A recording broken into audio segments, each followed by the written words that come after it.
Ito yung kwento nung nagalit sa akin yung mayaman kong boss. Minsan, di ko talaga magets yung mga madaming pere.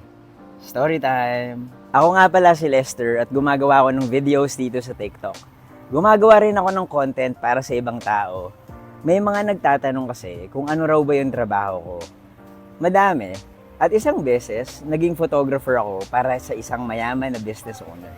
Siguro, isa siya sa pinakamayamang taong nakilala ko. May isang beses, pinatawag niya ako tsaka yung mga katrabaho ko para sa isang meeting. Sabi niya, malilate daw siya. Kaya ang ginawa niya, pinapunta niya kami sa Tagaytay at nag-book ng hotel para sa amin. Doon na lang daw kami matulog.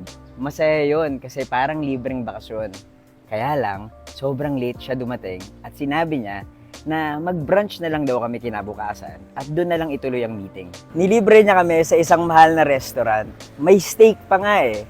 Nakapag-meeting naman kami, kaya lang nahinto kasi binulungan siya ng assistant niya.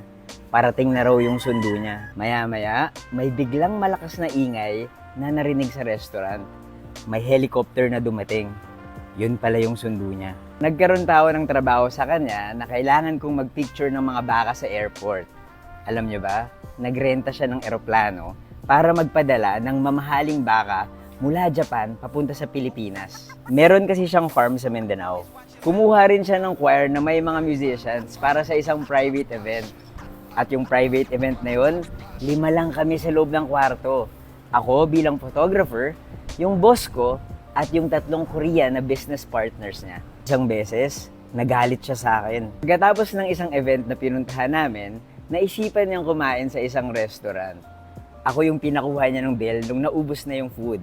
Hindi ko alam na senior citizen na pala siya at gusto niyang kumuha ng discount. Ang naging problema ko, hindi ko kinuha yung senior citizen discount sa restaurant. At nalaman ko na 200 pesos pala yung matitipid namin. Kung titingnan mo, lahat ng nagastos niya nung araw na yon, parang barya lang yung 200. Tama naman, sayang ang bawat piso. At natutunan ko na importante ang bawat discount. At next time, kapag kasama ko siya, lagi ko nang kukunin ang senior citizen discount.